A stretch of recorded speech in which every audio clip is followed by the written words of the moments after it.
Et lui, on lui met tout de suite ou pas? Du fromage pour donner plus de goût et de consistance à la soupe. Dans cette cuisine aménagée à l'extérieur du presbytère, le père Christophe, curé de la cathédrale de Papeete, a enfilé sa casquette de chef cuisinier. Des conserves, des pâtes, des fruits, du pain et des œufs. Tout a été donné par des particuliers et des commerçants. Grâce à ces dons, le père Christophe et les bénévoles du mouvement Tevaillete vont pouvoir préparer et distribuer un repas chaud aux sans-abri du quartier et des communes voisines.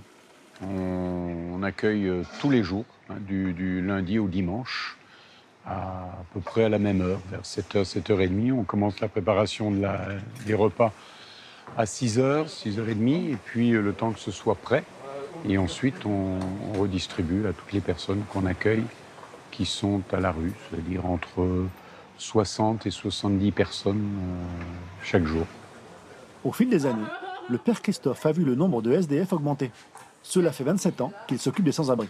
Ce matin, ils sont déjà une petite vingtaine à faire la queue à l'extérieur. Andiamo.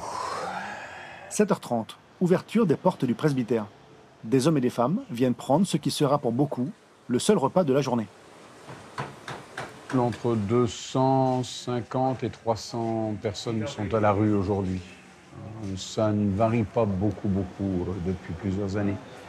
Le nombre ne varie pas.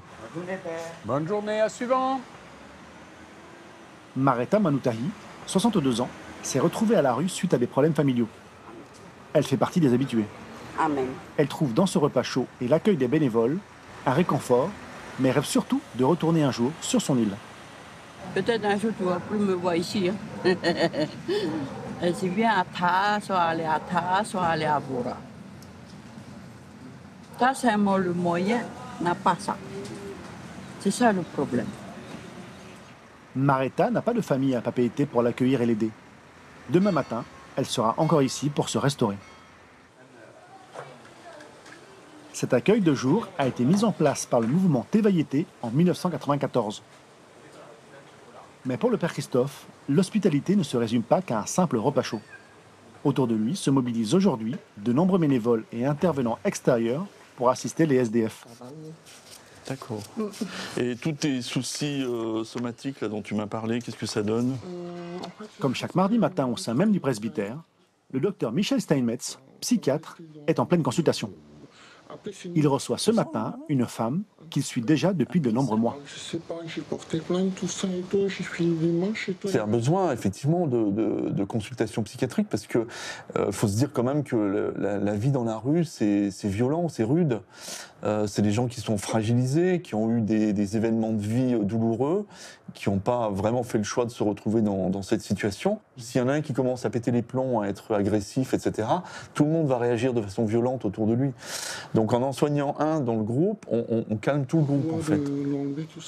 Grâce à cet accueil psychiatrique, le docteur Steinmetz évite régulièrement aux sans-abri de se retrouver aux urgences ou encore arrêtés pour troubles à l'ordre public. Pour le moment, ces entretiens ont lieu au premier étage du presbytère, mais plus pour longtemps, car une structure d'accueil devrait sortir de terre prochainement. Nous retrouvons le père Christophe dans le quartier de Mamao, à l'est de Papeete. Cet après-midi, il a rendez-vous avec Eric Rafis, architecte. Vous voulez que je vous montre les 3D là que j'ai reçus? Je les ai reçus ce matin. Sur ces plans, le futur centre d'accueil de Tevaillete, un bâtiment de 950 mètres carrés. Les travaux doivent débuter dès la fin de l'année pour une livraison prévue en 2024. On ne se permet pas là de faire un délire architectural, c'est pas du tout l'objectif. Il faut, d'une autre manière aussi, il faut que les gens qui viennent là puissent se reconnaître un petit peu dans un bâtiment. Donc il faut que ça soit un lieu réconfortant, accueillant, simple, dans lequel ils puissent se reconnaître un petit peu quand même. Alors, ce bâtiment a plusieurs destinations, donc c'est l'accueil de jour pour les personnes à la rue, à la fois leur proposer un repas, douche, laver leur linge, ça c'est le basique. Ensuite, leur offrir des formations, soit des formations non diplômantes, avec des bénévoles, faire de la confiture, de la couture, etc. Avec à côté de ça, bien sûr, aussi tout un pôle santé, donc la santé générale et puis santé mentale. Donc il y aura disons, ce qu'on appellerait un dispensaire, en gros, destiné à la population qui est à la rue. Un suivi administratif sera également proposé. Le centre d'accueil fonctionnera avec des bénévoles et des intervenants extérieurs. Montant des travaux, 1,5 million d'euros. Le père Christophe espère réunir la somme grâce à des appels aux dons. L'idée, en tout cas, c'est de le financer uniquement par des fonds privés. C'est-à-dire, le terrain a été mis à notre disposition par le pays, mais l'idée, c'est quand même de se dire que c'est un projet qui n'est pas le projet d'un gouvernement, qui est le projet d'une population, puisque ceux qu'on va recevoir sont les membres de cette population. Donc l'idée, c'est cela. Donc pour l'instant, on a un bon tiers de la somme dont on a besoin, et puis le reste va venir. Voilà. Le père Christophe sait qu'il peut compter sur la générosité des Polynésiens et sur des mécènes pour l'aider dans ce projet. 21h30 devant la cathédrale de Papeete. De retour de maraude auprès des nécessiteux, le père Christophe n'a pas encore fini sa journée. Au sein de l'église, il accueille des sans-abri venus trouver refuge pour la nuit. La cathédrale est ouverte tous les soirs, toutes les nuits. Ils peuvent se coucher à partir de 19h, 20h, quand il n'y a plus personne en ville.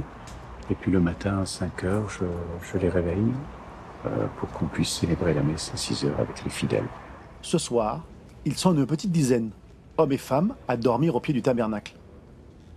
Il n'est pas rare de voir ces sans-abri participer à la messe le lendemain matin.